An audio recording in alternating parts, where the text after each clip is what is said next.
जय श्री राम, जय बागेश्वर धाम, जय गुरु कृपा। आज हम वाल्मीकि रामायण के अयोध्या कांड के 13वें सर्ग को हिंदी में पढ़ेंगे।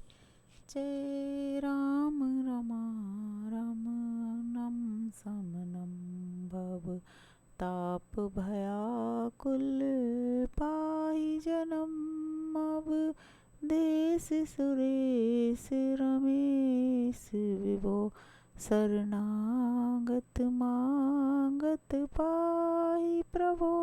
जय राम रमारमणम समनम। जय श्री राम। 13वां सर्ग हिंदी में।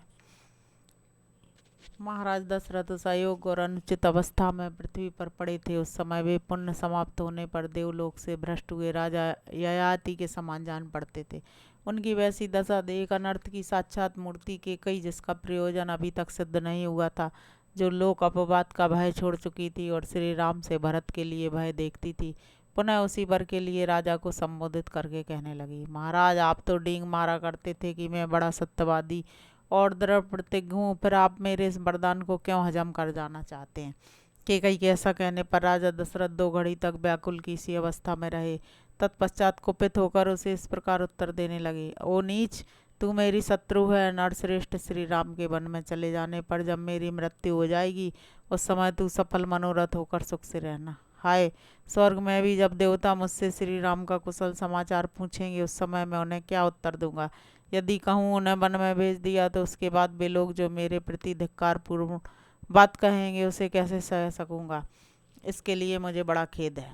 केकई का प्रिय करने की इच्छा से उसके मांगे हुए वरदान के अनुसार मैंने श्री राम को वन में भेज दिया। यदि ऐसा कहूँ और इसे सत्य बताऊं, तो मेरी वह पहली बात असत्य हो जाएगी, जिसके द्वारा मैंने राम को राज्य देने का आश्वासन दिया है। मैं पहले पुत्रहीन था, फिर महान परिश्रम करके मैंने जिन महातेजस्वी महापुरुष श्री राम को पुत्र रूप में प्राप्त किया है, उनका मेरे द्वारा त्याग कैसे किया जा सकता है। जो सूरवीर विद्वान, क्रोध को जीतने वाले और क्षमा परायण है, उनका कमल नयन श्री राम को मैं देश निकाला कैसे दे सकता हूँ। जिनकी अंग कांति नील कमल के समान श्याम है, भुजाएं विशाल और बल महान है, उन नयनाभिराम श्री राम को मैं दंडक वन में कैसे भेज सकूंगा। जो सदा सुख भोगने के ही योग्य हैं, कदापि दुख भोगने की योग्य नहीं है, उन बुद्धिमान श्री राम को दुख उठाते मैं कैसे देख सकता हूँ। जो दुख भोगने के योग्य नहीं है, उन श्री राम को यह वनवास का दुख दिए बिना ही यदि मैं संसार से विदा हो जाता, तो मुझे बड़ा सुख मिलता। ओ पापपूर्ण विचार रखने वाली पाषाण हृदय के कई, सत्य पराक्रमी श्री राम मुझे बहुत प्रिय हैं, तू मुझसे उनका विछोह क्यों करा रही है। अरे, ऐसा करने से निश्चय ही संसार में तेरी वह अपकीर्ति फैलेगी, जिसकी कहीं तुलना नहीं है। इस प्रकार विलाप करते करते राजा दशरथ का चित्त अत्यंत व्याकुल हो उठा। इतने में ही सूर्यदेव अस्ताचल को चले गए और प्रदोष काल आ पहुंचा। वह 3 पहरों वाली रात यद्यपि चंद्रमंडल की चारु चंद्रिका से आलोकित हो रही थी, तो भी उस समय आर्त होकर विलाप करते हुए राजा दशरथ के लिए प्रकाश या उल्लास न दे सकी। बूढ़े राजा दशरथ निरंतर गर्म उच्छ्वास लेते हुए आकाश की ओर दृष्टि लगाए आर्त की भांति दुखपूर्ण विलाप करने लगे। नक्षत्रमालाओं से अलंकृत कल्याणमयी रात्रि देवी, मैं नहीं चाहता कि तुम्हारे द्वारा प्रभात काल लाया जाए। मुझ पर दया करो, मैं तुम्हारे सामने हाथ जोड़ता हूँ।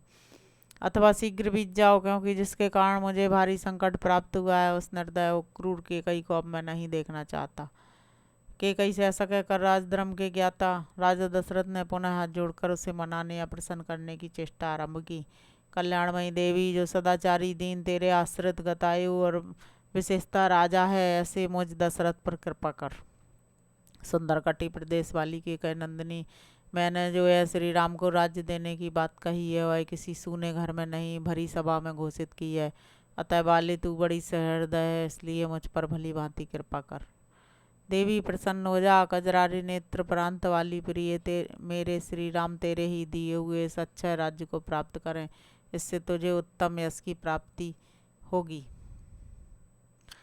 पृथुल बाली देवी, सुमुखी सुलोचने, यह प्रस्ताव मुझको, श्री राम को, समस्त प्रजावर्ग को, गुरुजनों को तथा भरत को भी प्रिय होगा, अतः इसे पूर्ण कर।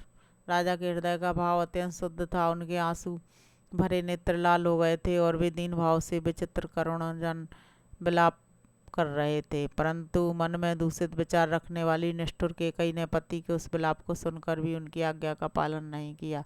इतनी अनुनय विनय के बाद भी जब प्रिया के कई किसी तरह संतुष्ट न हो सकी और बार बार प्रतिकूल बात ही मुंह से निकालती गई, तब पुत्र के वनवास की बात सोचकर राजा पुनः दुख के मारे मूर्छित हो गए और सुध-बुध खोकर पृथ्वी पर गिर पड़े। इस प्रकार व्यथित होकर भयंकर उच्छ्वास लेते हुए मनस्वी राजा दशरथ की वह रात धीरे धीरे बीत गई।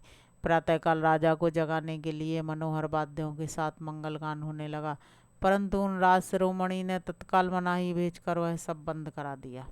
इस प्रकार श्री वाल्मीकि निर्मित आर्ष रामायण आदि काव्य के अयोध्या कांड में 13वां सर्ग पूरा हुआ। जय श्री राम।